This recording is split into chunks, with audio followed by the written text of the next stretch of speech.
يستطيعون قتل حتى جاهل بعده في نوع كبير. كم عمرك؟ أنا لا أعرف، فقط أنا لا أعرف، أحيانا أنسى عمري.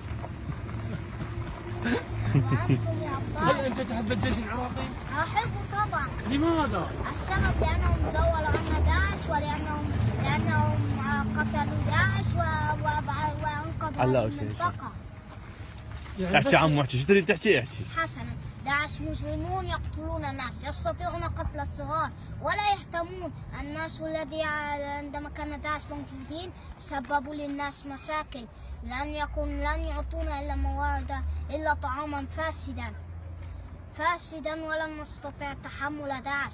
إنهم سيئون ومجرمون، لا يهتمون للناس، يكرهون الناس، وهم حتى لا يبالون لمعاناتهم. والجيش يهتمون وهم أبطال، أنقذونا من داعش المجرمين يعني التي أنت تحب الجيش؟ لأجل لأنهم أبعدوا عنا داعش، ولأنهم أبطال، ولهذا الناس تحبهم.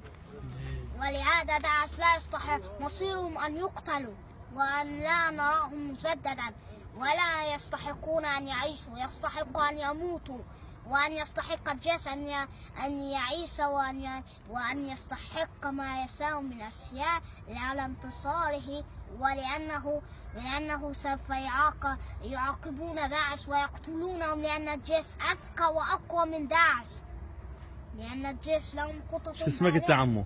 عاصم حمد حسين. أنا الولد الصغير الذي يتكلم فصحى عندما خلقت. يعني انت من جيت للدنيا بتحكي هيجي؟